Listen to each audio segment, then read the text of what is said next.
Hello everyone.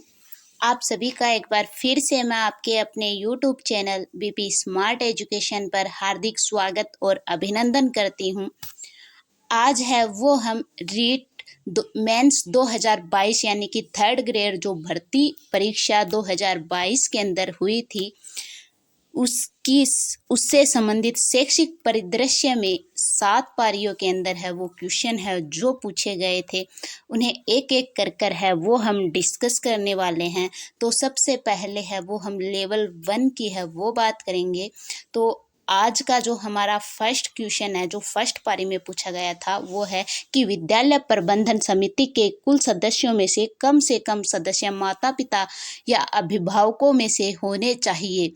तो हम व्याख्या समेत है वो बात करने वाले हैं। तो एसएमसी है वो इसका जो गठन है वो किया गया था आरटी एक्ट 2009 की धारा 21(1) आरटी एक्ट 2009 की धारा 21(1) के अंतर्गत है वो किया गया था और अध्याय था इसका चौथा अध्याय के अंतर्गत है वो इसका अध्ययन है वो किया गया था। तो याद रखना है कि आरटी एक्ट 2009 की धारा 21(1) में और अध्याय कौन सा था, चौथा अध्याय था।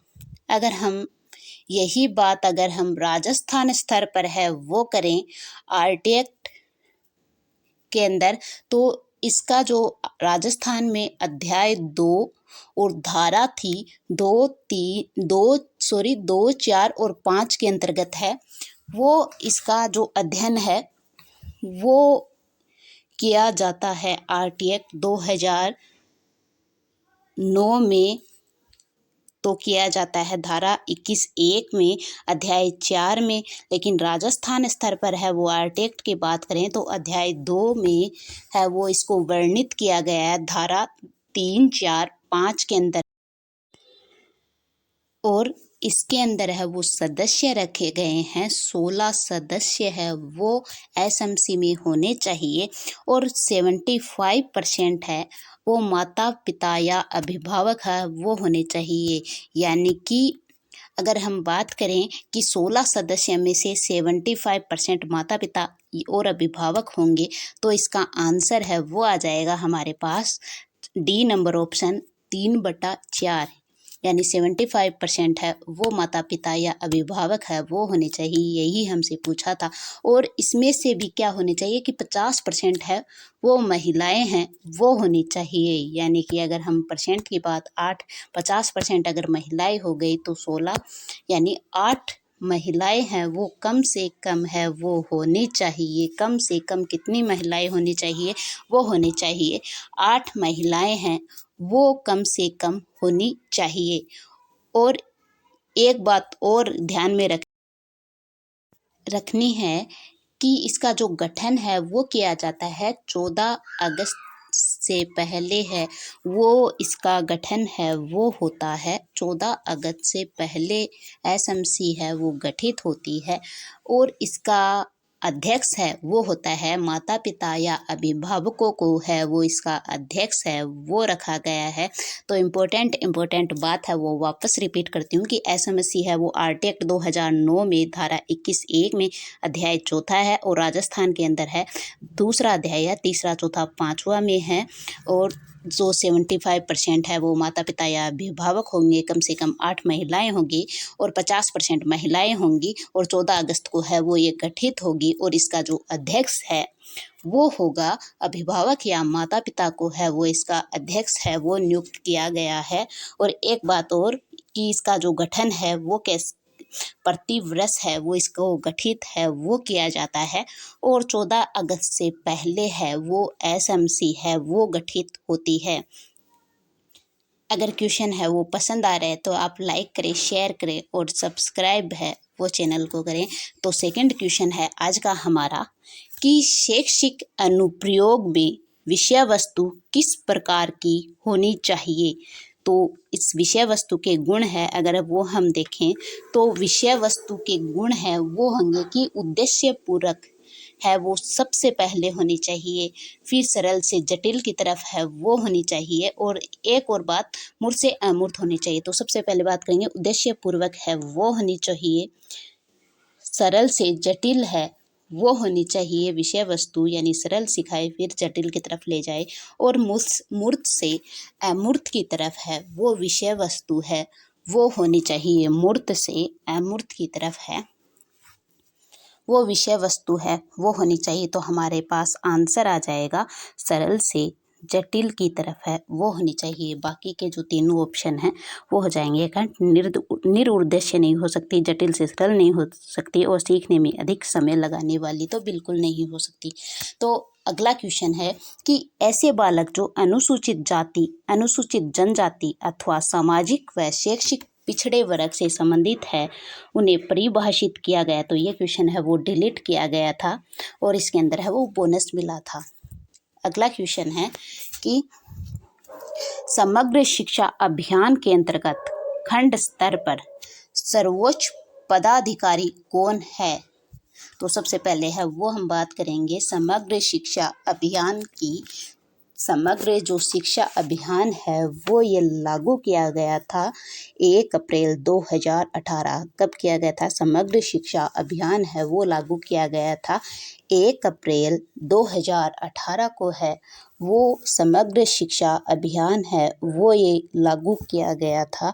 और इसके अंतर्गत है वो 3 अभियान है वो जोड़े गए थे।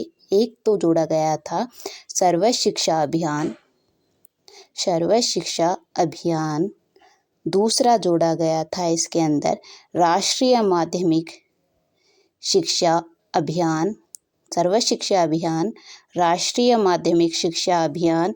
और तीसरा जोड़ा गया था शिक्षक शिक्षा अभियान। शिक्षक शिक्षा यानी सर्व शिक्षा अभियान, राष्ट्रीय शिक्षा अभियान और शिक्षक शिक्षा अभियान है वो इसके अंतर्गत है वो जोड़ा गया था।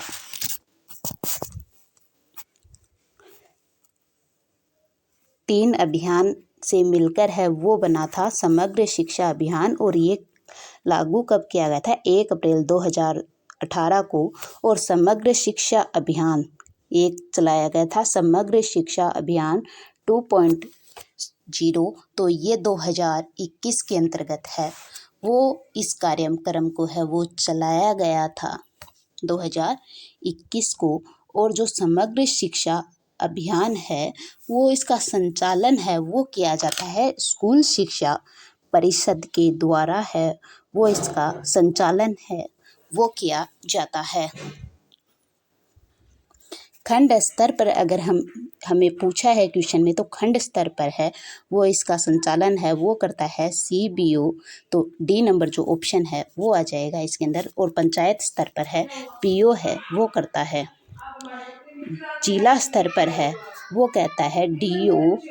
और राज्य स्तर पर अगर हम बात करें तो निर्देशक है वो करता है राज्य स्तर के ऊपर राज्य परियोजना निर्देशक है वो कहलाता है। तो राज्य स्तर पर है वो बात कौन करेगा? निर्देशक है वो इसके अंतर्गत है वो होगा राज्य स्तर के ऊपर। राज्य परियोजना निर्देशक वो हो जाएगा राज्य स्तर के ऊपर। तो इम्पोर्टेंट जो फैक्ट्स हैं वो आपको याद रखने हैं। और ये जो खंड स्तर पर है वो CBO हो गया, और पंचायत स्तर पर PO हो गया, और जिला स्तर पर DO हो गया, और राज्य स्तर पर है राज्य परियोजना निर्देशक है वो इसके अंतर्गत है वो हो गया।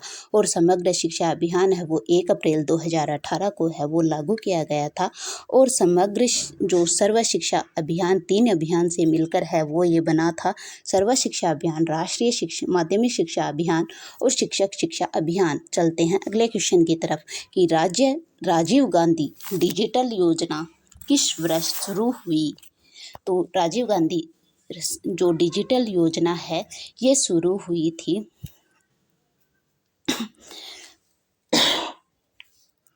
13-14 के अंतर्गत है वो इसे शुरू किया गया था। और जो 8वीं 10वीं 12वीं के अंदर लैपटॉप है वो इसके अंदर है वो दिया गया था। तो B नंबर ऑप्शन 13-14 के अंदर है वो ये शुरू हुई थी। लेकिन वर्तमान में ये योजना है वो नहीं है।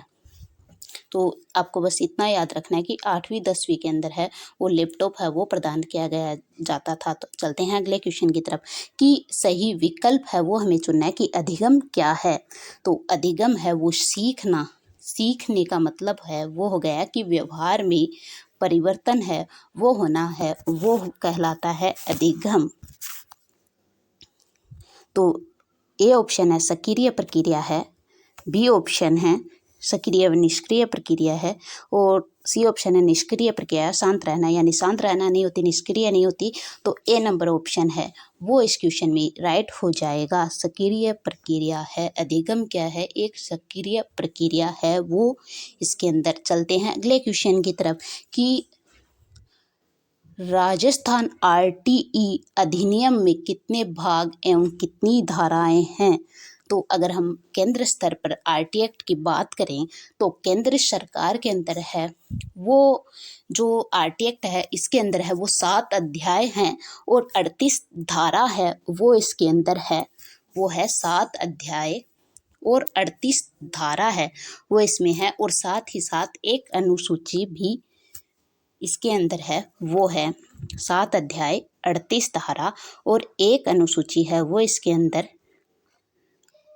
होती है केंद्र स्तर के ऊपर। अगर हम राजस्थान आरटी की बात करें तो इसके अंदर है वो 10 भाग 29 धाराएं है वो इसके अंदर है। तो हमारे ऑप्शन है, ऑप्शन के हिसाब से है 10 भाग और 29 धाराएं। तो ऑप्शन के हिसाब से है वो हमारे पास आ जाएगा बी नंबर ऑप्शन 10 भाग 29 धाराएं। बी नंबर ऑप्शन इस क्वेश्चन में राइट आंसर है वो हो जाएगा। चलते हैं अब हम अगले क्वेश्चन की तरफ।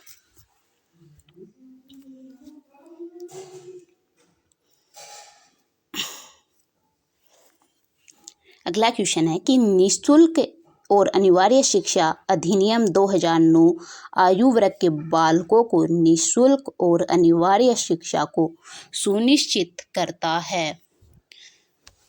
तो निःशुल्क एवं अनिवार्य शिक्षा को है वो सुनिश्चित है वो कौन सा कहता है। तो एक कक्षा जो आरटी एक्ट 2009 है वो कक्षा 1 से 8 तक के स्टूडेंट्स के लिए है वो है। तो इसके अंदर है वो आते हैं कक्षा 1 में 6 वर्ष तक और 8 तक है वो 14 वर्ष तक। यानी हमारे पास जो आंसर है वो आ जाएगा 6 से 14। बी नंबर ऑप्शन इस क्वेश्चन में राइट आंसर है वो हो जाएगा। अगला क्वेश्चन है कि दृश्य श्रव्य सामग्री का प्रयोग करते हुए किस सूत्र का पालन करना चाहिए। तो हमने ऐसा क्वेश्चन है वो पहले भी किया था। तो हमें विषय वस्तु दृश्य श्रव्य सामग्री यानी विषय वस्तु के गुण है वो कैसे होने चाहिए। सबसे पहले उद्देश्य पूर्वक है वो होनी चाहिए, सरल से जटिल की तरफ है वो होनी चाहिए, और मूर्त से अमूर्त की तरफ है वो होनी चाहिए। तो तीनों पॉइंट लिख लेते हैं। उद्देश्य पूर्वक होनी चाहिए, मूर्त से अमूर्त की तरफ, और सरल से जटिल की तरफ है वो होनी चाहिए। तो इसमें है वो जो अगर हम नीचे से बात है मूर्त अमूर्त से नहीं हो सकती, मूर्त से नहीं हो सकती, मूर्त से अमूर्त की तरफ है वो इसके अंदर बी नंबर ऑप्शन इस क्वेश्चन में राइट हो जाएगा। ये क्वेश्चन है वो काफ़ी इम्पोर्टेंट क्वेश्चन है, और अगर आप इनकी व्याख्या है वो देखें तो आपके क्वेश्चन है वो बहुत सारे क्वेश्चन है वो तैयार हो जाएंगे। 50 से अधिक क्वेश्चन है वो तैयार हो जाएंगे। अगला क्वेश्चन है कि विश्वविद्यालय अनुदान आयोग की स्थापना किसकी सिफारिश पर की गई। यूजीसी की जो स्थापना है वो किसकी सिफारिश पर की गई थी। तो इसकी स्थापना है वो सी नंबर ऑप्शन है हमारे पास विश्वविद्यालय शिक्षा आयोग की सिफारिश पर है वो यूजीसी की स्थापना है वो की गई थी। तो यूजीसी यानी विश्वविद्यालय शिक्षा आयोग है वो 1948 के अंदर है वो गठित है वो किया गया था। विश्वविद्यालय शिक्षा आयोग कब गठित किया गया था, 1948 के अंदर है वो इसको गठित किया गया था। और इसका जो अध्यक्ष है वो होता है डॉक्टर सर्वपल्ली राधाकृष्ण जी को है वो इसका अध्यक्ष है वो नियुक्त किया गया था।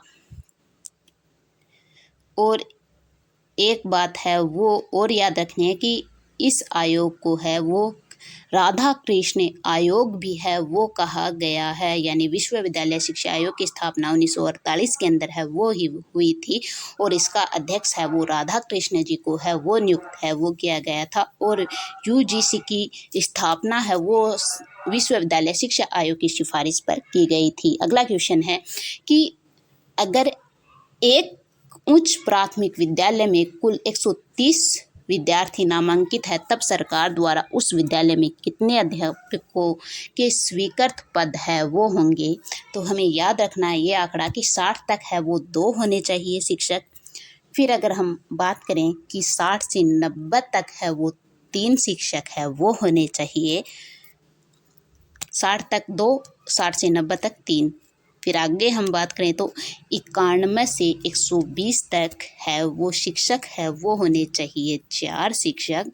और अगर हम इससे आगे की बात करें यानी 121 से 200 तक है वो होने चाहिए 5 शिक्षक। तो 130 का जो आंकड़ा है वो हमारा जो इसके अंदर है वो 121 से 200 के बीच आता है, तो इसके अंदर 5 शिक्षक है वो होने चाहिए। तो डी नंबर राइट हो जाएगा। अगला क्वेश्चन है कि प्राथमिक स्तर पर आरटीई अधिनियम 2009 द्वारा छात्र शिक्षक अनुपात है वो क्या होगा। प्राथमिक स्तर की बात करें तो 30:1 है वो हो जाएगा प्राथमिक स्तर के ऊपर। अगर हम उच्च प्राथमिक की बात करें तो 35:1 है वो हो जाएगा उच्च प्राथमिक स्तर पर है वो हो जाएगा, यानी 1 शिक्षक और 35 विद्यार्थी। अगला क्वेश्चन है कि द स्टडी ऑफ एडमिनिस्ट्रेशन के लेखक है वो कौन है। तो B number option Woodrow Wilson है वो इसके लेखक हैं। तो ये जो क्वेश्चन है वो हमने किए हैं पारी फर्स्ट जो हुई थी उसमें लेवल 1 के क्वेश्चन है वो हमने शैक्षिक परिदृश्य से संबंधित है वो ये क्वेश्चन है वो किए गए हैं। 13 क्वेश्चन है वो हमने किए हैं 26 नंबर के है वो ये क्वेश्चन है।